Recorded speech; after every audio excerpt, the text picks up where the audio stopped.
Ya, hajat kita ini berbau dunia meskipun itu akhirat. Contoh, ada ndak yang hajatnya pengen punya motor baru? Angkat tangan.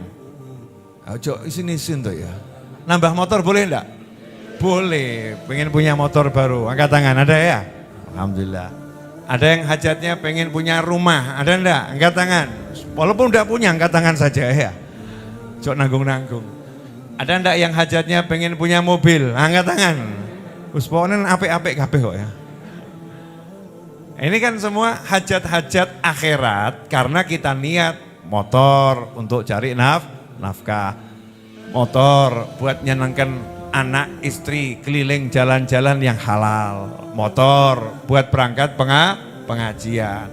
Motornya diparkir hujan, naik mobil. Emangnya kalau orang punya mobil nggak boleh punya motor? Boleh kan ya? Nah kenapa kamu punya mobil? Kan motor cukup, tapi mobil lebih nambah itu boleh. Ciri-ciri orang yang bersyukur adalah nikmatnya nambah. Jadi kalau nikmat kita nambah, insya Allah kita termasuk ahli syukur. Tapi jangan kamu buat dalil yang aneh-aneh. Ya. Oh dari motor punya mobil, motornya ada, mobilnya ada. Hujan, berangkat pengajian, temannya ditelepon. Bro, tak jemput. Senang enggak kira-kira temennya? Senang. Sehingga ngaji, naik mobil, niatnya bagus. Ini namanya niatnya akhirat, tapi masih berbau dunia karena urusannya dengan urusan dunia. Semua ya yang akhirat tapi masih berupa dunia, itulah yang dinamakan hajat-hajat duniawi. Ya, selama itu halal, maka itu tidak jadi masalah. Tapi semua keinginan yang sifatnya memang murni akhirat, contoh, pergi ke Madinah ziarah Kanjeng Nabi Muhammad SAW. Mohon maaf saya nggak ngomong-ngomong tahu-tahu ke sana ya. Sebetulnya kan saya udah ngomong kan? Ya, Jumat sebelumnya saya juga udah ngomong, nggak tahu lu nanti kalau tiba-tiba saya tiba-tiba nggak kuat berangkat ke sana. Betul ya? Itu jual tablet, alhamdulillah laku.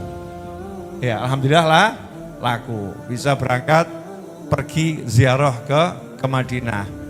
Jadi saya kalau udah punya pengen pengen sowan Kanjeng Nabi Muhammad SAW, ya duweku apa? Dol, gitu aja kok repot. Sampai sana tinggal laporan, Kanjeng Nabi berangkat jual tablet. Kan gitu ya. Pasti ya mesem Kanjeng Nabi Muhammad SAW. Semangat, yang penting gak sampai memberatkan diri. Nah ini berangkat ziarah Nabi Muhammad SAW, berangkat umroh, berangkat haji. Ini namanya hajat akhirat. Nikah. Nah, ada yang jomblo di sini? Wah jomblowati kelihatannya bungkam, takut dilirik sana dilirik sini. Nah, ini yang jomblo yang belum menikah, atau mungkin ada yang sudah pernah menikah. Ya, jangan ngomong janda atau duda, kok rodok saru gitu ya. Menyinggung perasaan nanti. Yang sudah pernah menikah. Ya, yang sudah pernah menikah. Mungkin sekarang yang belum pengen, yang sudah pernah menikah. Ya, dan pasangannya sudah tidak ada, pengen nikah lagi. Ini hajat dunia atau akhirat ini? Akhirat. Karena pernikahan itu ya sunnah yang bisa menjadi wajib. Ya, sunnah yang bisa menjadi wajib. Ada yang punya hajat pengen punya anak, dunia atau akhirat itu? Akhirat. Karena anak ya yang soleh, yang bisa meneruskan perjuangan Nabi Muhammad SAW itu didambakan oleh Nabi Muhammad SAW. Tanakahu taktsuru, nikahlah kalian biar bisa jadi banyak. Fa inni mubahin bikum, karena sesungguhnya aku kelak akan membangga-banggakan kalian al-umam yaumal qiyamah, di hadapan umat-umat yang lain nanti di hari kiamat. Itu namanya berarti hajatnya hajat akhirat. Kenapa? Pengen mewujudkan keinginan Nabi Muhammad SAW. Dan jenengan dulu waktu pengen punya anak, ada enggak niat gitu? Nabi pengen umatnya jadi banyak, saya mewujudkan hajatnya Kanjeng Nabi. Pernah gitu? Nah kalau belum ulangi.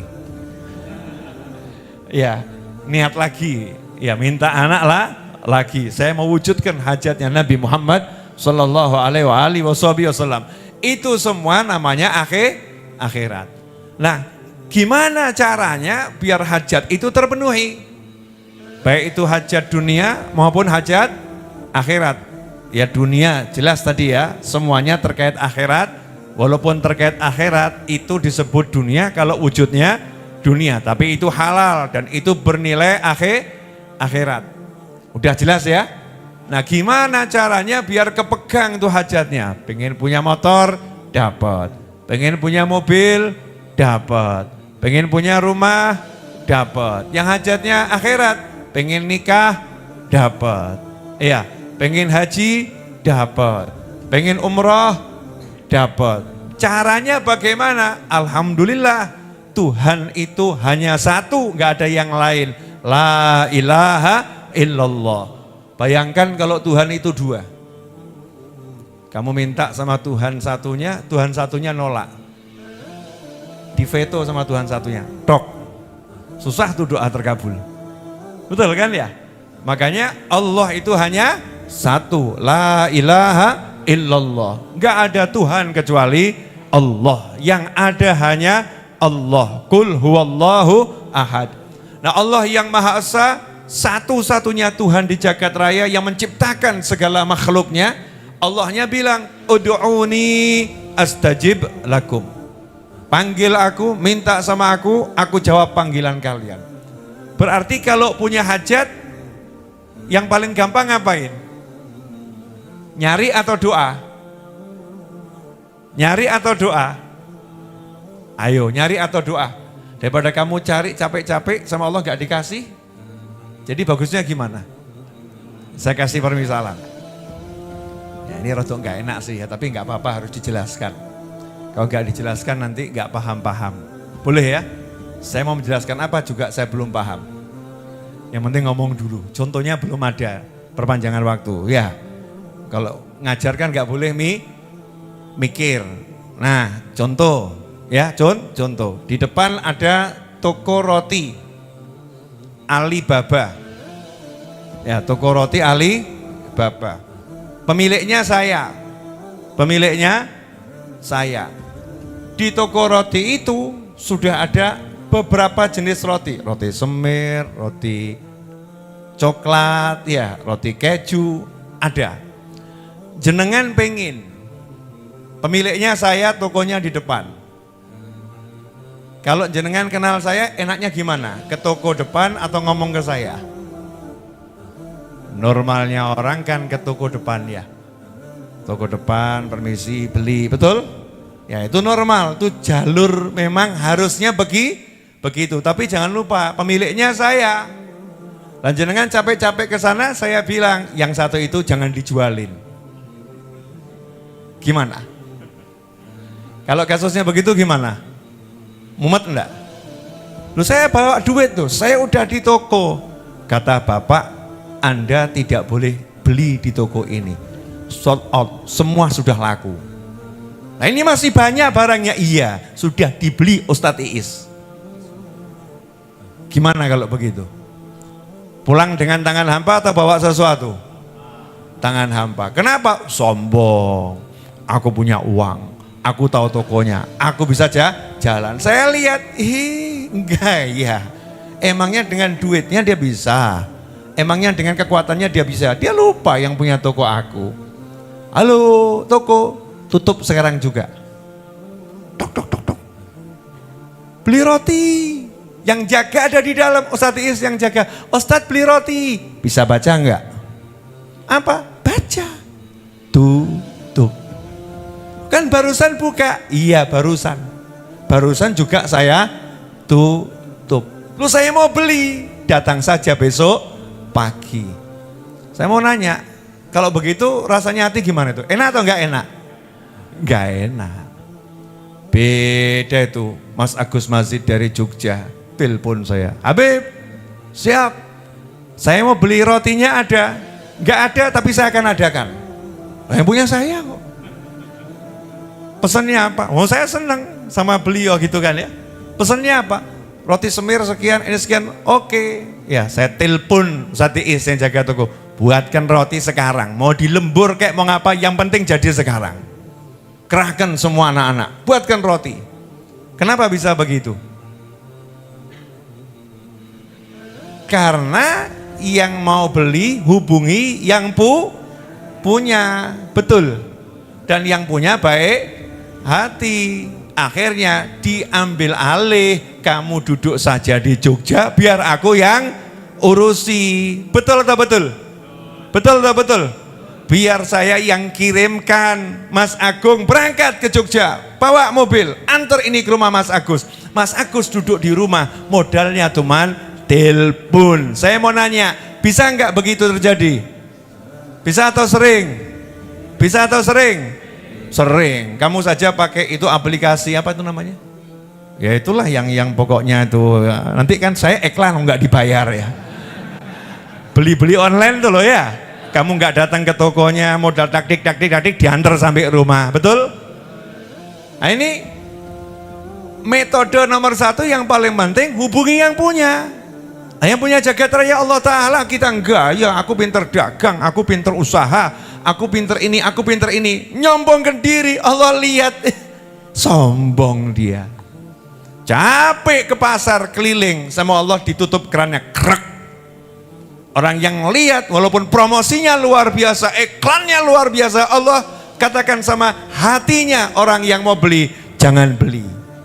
Noleh semua, Mas ini gak tertarik, ini no. Sehebat apapun dia nawar, sampai diganti dengan berbagai macam cara, gak ada hasilnya. Kenapa? Diblokir sama Allah Subhanahu wa Ta'ala. Makanya Islam mengajarkan upaya untuk mendapatkan rezeki yang nomor 1 itu bukan upaya yang sifatnya ilmu yang diajarkan oleh orang-orang pada umumnya, tapi nomor 1 adalah taqwallah. Cara dapat rezeki itu takwa, caranya halal, caranya benar, caranya dengan ibadah, ngerti halal haramnya, kemudian dengan ibadah, punya hajat, sholat hajat, kamu baca zikir ini, jalan takwa, baru melakukan jalan-jalan yang lain. Nah sekarang kan kebalik, jalan-jalan yang lain ditempuh, jalan takwa cadangan. Kalau kepepet baru jalan kurang ajar kayak gitu. Paham ya?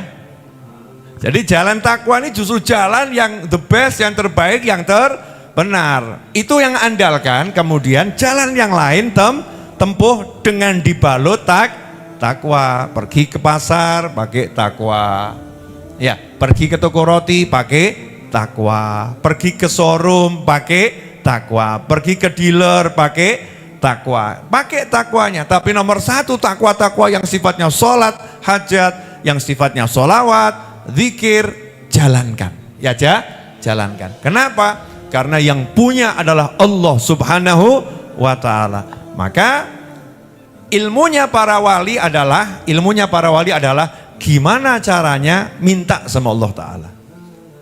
Biar kalau minta itu langsung Allahnya ya, tidak pakai lama, ya, dan segera.